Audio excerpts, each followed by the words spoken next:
उत्पत्ति अध्याय 1 सृष्टि का वर्णन। उत्पत्ति अध्याय 1 सृष्टि का वर्णन।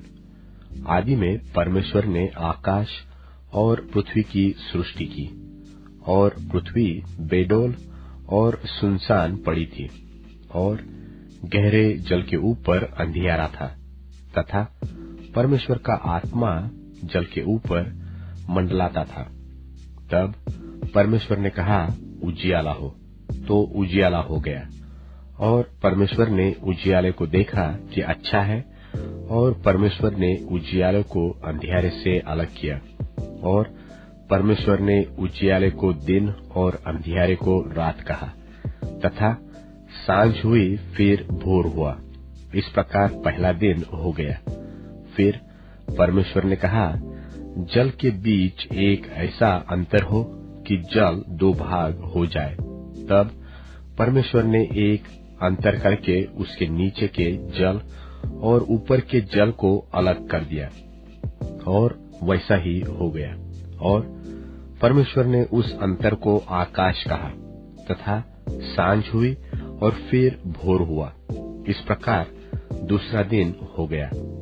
फिर परमेश्वर ने कहा, आकाश के नीचे का जल एक स्थान में इकट्ठा हो, और सूखी भूमि दिखाई दे, और वैसा ही हो गया। और परमेश्वर ने सूखी भूमि को पृथ्वी कहा, तथा जो जल इकट्ठा हुआ उसको उसने समुद्र कहा। और परमेश्वर ने देखा कि अच्छा है। फिर परमेश्वर ने कहा, पृथ्वी से हरी घास तथा बीज वाले छोटे छोटे पेड़ और फलदायी वृक्ष भी, जिनके बीज उन्हीं में एक एक की जाति के अनुसार होते हैं, पृथ्वी पर उगे, और वैसा ही हो गया। तो पृथ्वी से हरी घास और छोटे छोटे पेड़, जिनमें अपनी अपनी जाति के अनुसार बीज होता है, और फलदायी वृक्ष, जिनके बीज एक एक की जाति के अनुसार उन्हीं में होते हैं, उगे। और परमेश्वर ने देखा कि अच्छा है, तथा सांझ हुई फिर भोर हुआ। इस प्रकार तीसरा दिन हो गया। फिर परमेश्वर ने कहा, दिन को रात से अलग करने के लिए आकाश के अंतर में ज्योतियां हो, और वे चिन्हों और नियत समयों और दिनों और वर्षों के कारण हो। और वे ज्योतियां आकाश के अंतर में पृथ्वी पर प्रकाश देने वाली भी ठहरे, और वैसा ही हो गया। तब परमेश्वर ने दो बड़ी ज्योतियां बनाई। उनमें से बड़ी ज्योति को दिन पर प्रभुता करने के लिए, और छोटी ज्योति को रात पर प्रभुता करने के लिए बनाया। और तारागण को भी बनाया। परमेश्वर ने उनको आकाश के अंतर में इसलिए रखा कि वे पृथ्वी पर प्रकाश दे, तथा दिन और रात पर प्रभुता करे, और उजियाले को अंधियारे से अलग करे। और परमेश्वर ने देखा कि अच्छा है, तथा सांझ हुई फिर भोर हुआ। इस प्रकार चौथा दिन हो गया। फिर परमेश्वर ने कहा, जल जीवित प्राणियों से बहुत ही भर जाए, और पक्षी पृथ्वी के ऊपर आकाश के अंतर में उड़े। इसलिए परमेश्वर ने जाति जाति के बड़े बड़े जल जंतुओं की और उन सब जीवित प्राणियों की भी सृष्टि की, जो चलते फिरते हैं, जिनसे जल बहुत ही भर गया। और एक एक जाति के उड़ने वाले पक्षियों की भी सृष्टि की। और परमेश्वर ने देखा कि अच्छा है। और परमेश्वर ने यह कह के उनको आशीष दी कि फूलो, फलो और समुद्र के जल में भर जाओ, और पक्षी पृथ्वी पर बढ़े। तथा सांझ हुई फिर भोर हुआ। इस प्रकार पांचवां दिन हो गया। फिर परमेश्वर ने कहा, पृथ्वी से एक एक जाति के जीवित प्राणी, अर्थात घरेलू पशु और रेंगने वाले जंतु और पृथ्वी के वन पशु, जाति जाति के अनुसार उत्पन्न हो, और वैसा ही हो गया। सो परमेश्वर ने पृथ्वी के जाति जाति के वन पशुओं को, और जाति जाति के घरेलू पशुओं को, और जाति जाति के भूमि पर सब रेंगने वाले जंतुओं को बनाया। और परमेश्वर ने देखा कि अच्छा है। फिर परमेश्वर ने कहा, हम मनुष्यों को अपने स्वरूप के अनुसार अपनी समानता में बनाए, और वे समुद्र की मछलियों और आकाश के पक्षियों और घरेलू पशुओं और सारी पृथ्वी पर और सब रेंगने वाले जंतुओं पर जो पृथ्वी पर रेंगते हैं अधिकार रखे। तब परमेश्वर ने मनुष्य को अपने स्वरूप के अनुसार उत्पन्न किया, अपने ही स्वरूप के अनुसार परमेश्वर ने उसको उत्पन्न किया, नर और नारी करके उसने मनुष्यों की सृष्टि की। और परमेश्वर ने उनको आशीष दी और उनसे कहा, फूलो फलो और पृथ्वी में भर जाओ और उसको अपने वश में कर लो, और समुद्र की मछलियों तथा आकाश के पक्षियों और पृथ्वी पर रेंगने वाले सब जंतुओं पर अधिकार रखो। फिर परमेश्वर ने उनसे कहा, सुनो, जितने बीज वाले छोटे छोटे पेड़ सारी पृथ्वी के ऊपर हैं और जितने वृक्षों में बीज वाले फल होते हैं, वे सब मैंने तुमको दिए हैं, वे तुम्हारे भोजन के लिए है।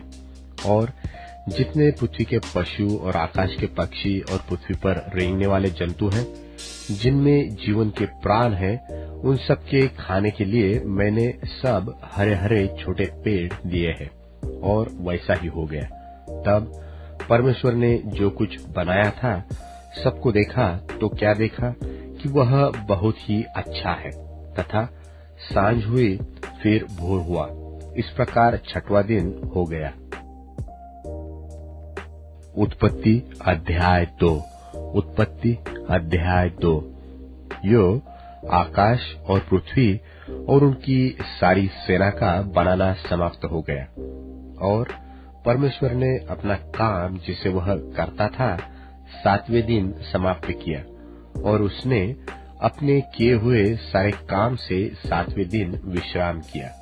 और परमेश्वर ने 7वें दिन को आशीष दी और पवित्र ठहराया, क्योंकि उसमें उसने अपनी सृष्टि की रचना के सारे काम से विश्राम लिया। आकाश और पृथ्वी की उत्पत्ति का वृत्तांत यह है कि जब वे उत्पन्न हुए, अर्थात जिस दिन यहोवा परमेश्वर ने पृथ्वी और आकाश को बनाया, तब मैदान का कोई पौधा भूमि पर न था और न मैदान का कोई छोटा सा पेड़ उगा था, क्योंकि यहोवा परमेश्वर ने पृथ्वी पर जल नहीं बरसाया था और भूमि पर खेती करने के लिए मनुष्य भी नहीं था। तो भी कुहरा पृथ्वी से उठता था, जिससे सारी भूमि सींच जाती थी। और यहोवा परमेश्वर ने आदम को भूमि की मिट्टी से रचा और उसके नथनों में जीवन का श्वास फूंक दिया, और आदम जीवता प्राणी बन गया। और यहोवा परमेश्वर ने पूर्व की ओर अदन देश में एक वाटिका लगाई और वहां आदम को, जिसे उसने रचा था, रख दिया। और यहोवा परमेश्वर ने भूमि से सब भांति भांति के वृक्ष जो देखने में मनोहर और जिनके फल खाने में अच्छे हैं उगाए, और वाटिका के बीच में जीवन के वृक्ष को और भले या बुरे के ज्ञान के वृक्ष को भी लगाया। और उस वाटिका को सींचने के लिए एक महानदी अदन से निकली और वहां से आगे बहकर 4 धारा में हो गई।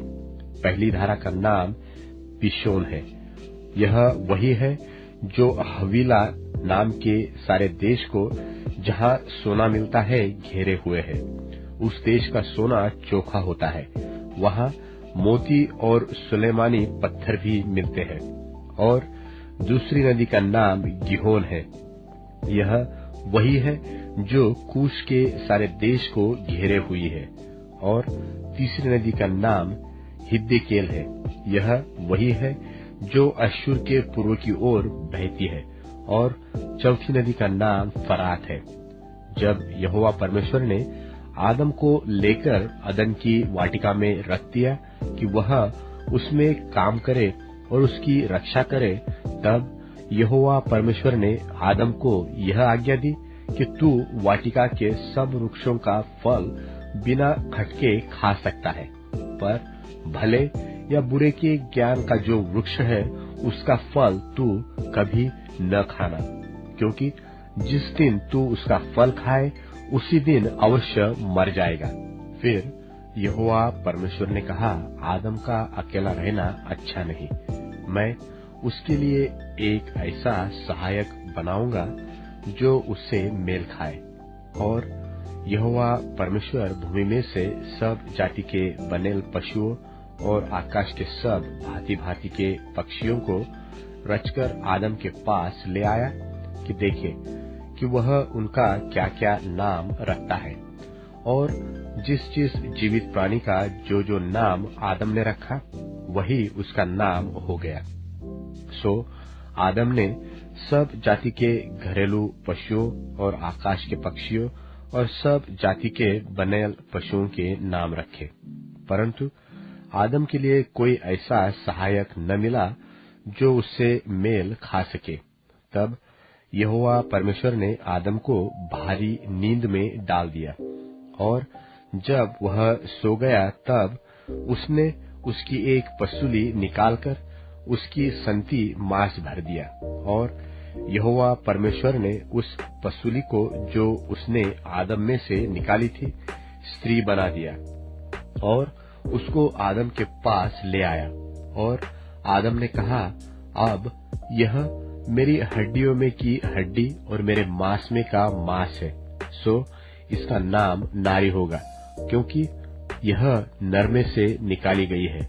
इस कारण पुरुष अपने माता पिता को छोड़कर अपनी पत्नी से मिला रहेगा और वे एक ही तन बने रहेंगे। और आदम और उसकी पत्नी दोनों नंगे थे पर लजाते न थे। उत्पत्ति अध्याय 3। उत्पत्ति अध्याय 3। मनुष्य के पापी हो जाने का वर्णन। यहोवा परमेश्वर ने जितने बनेल पशु बनाए थे उन सब में सर्प धूर्त था, और उसने स्त्री से कहा, क्या सच है कि परमेश्वर ने कहा कि तुम इस वाटिका के किसी वृक्ष का फल न खाना? स्त्री ने सर्प से कहा, इस वाटिका के वृक्षों के फल हम खा सकते हैं, पर जो वृक्ष वाटिका के बीच में है उसके फल के विषय में परमेश्वर ने कहा है कि न तो तुम उसको खाना और न उसको छूना, नहीं तो मर जाओगे। तब सर्प ने स्त्री से कहा, तुम निश्चय न मरोगे, वरन परमेश्वर आप जानता है कि जिस दिन तुम उसका फल खाओगे उसी दिन तुम्हारी आंखें खुल जाएगी और तुम भले बुरे का ज्ञान पाकर परमेश्वर के तुल्य हो जाओगे। सो जब स्त्री ने देखा कि उस वृक्ष का फल खाने में अच्छा और देखने में मनभाव और बुद्धि देने के लिए चाहने योग्य है, तब उसने उसमें से तोड़कर खाया और अपने पति को भी दिया और उसने भी खाया। तब उन दोनों की आंखें खुल गई और उनको मालूम हुआ कि वे नंगे हैं। सो उन्होंने अंजीर के पत्ते जोड़ जोड़ कर लंगोट बना लिए। तब यहोवा परमेश्वर जो दिन के ठंडे समय वाटिका में फिरता था उसका शब्द उनको सुनाई दिया। तब आदम और उसकी पत्नी वाटिका के वृक्षों के बीच यहोवा परमेश्वर से छिप गए। तब यहोवा परमेश्वर ने पुकारकर आदम से पूछा, तू कहाँ है? उसने कहा, मैं तेरा शब्द बारी में सुनकर डर गया, क्योंकि मैं नंगा था इसलिए छिप गया। उसने कहा, किसने तुझे चिताया कि तू नंगा है? जिस वृक्ष का फल खाने को मैंने तुझे वर्जा था, क्या तूने उसका फल खाया है? आदम ने कहा, जिस स्त्री को तूने मेरे संग रहने को दिया है उसी ने उस वृक्ष का फल मुझे दिया और मैंने खाया। तब यहोवा परमेश्वर ने स्त्री से कहा, तूने यह क्या किया है? स्त्री ने कहा, सर्प ने मुझे बहका दिया तब मैंने खाया। तब यहोवा परमेश्वर ने सर्प से कहा, तूने जो किया यह किया है, इसलिए तू सब घरेलू पशुओं और सब बनेल पशुओं से अधिक शापित है। तू पेट के बल चला करेगा और जीवन भर मिट्टी चाटता रहेगा। और मैं तेरे और इस स्त्री के बीच में और तेरे वंश और इसके वंश के बीच में बैर उत्पन्न करूंगा। वह तेरे सिर को कुचल डालेगा और तू उसकी एड़ी को डसेगा। फिर स्त्री से उसने कहा, मैं तेरी पीड़ा और तेरे गर्भवती होने के दुख को बहुत बढ़ाऊंगा। तू पीड़ित होकर बालक उत्पन्न करेगी और तेरी लालसा तेरे पति की ओर होगी और वह तुझ पर प्रभुता करेगा। और आदम से उसने कहा, तूने जो अपनी पत्नी की बात सुनी और जिस वृक्ष के फल के विषय में मैंने तुझे आज्ञा दी थी कि तू उसे न खाना, उसको तूने खाया है, इसलिए भूमि तेरे कारण शापित है। तू उसकी उपज जीवन भर दुख के साथ खाया करेगा और वह तेरे लिए कांटे और ऊंट कटारे उगाएगी और तू खेत की उपज खाएगा और अपने माथे के पसीने की रोटी खाया करेगा और अंत में मिट्टी में मिल जाएगा, क्योंकि तू उसी में से निकाला गया है। तू मिट्टी तो है और मिट्टी ही में फिर मिल जाएगा।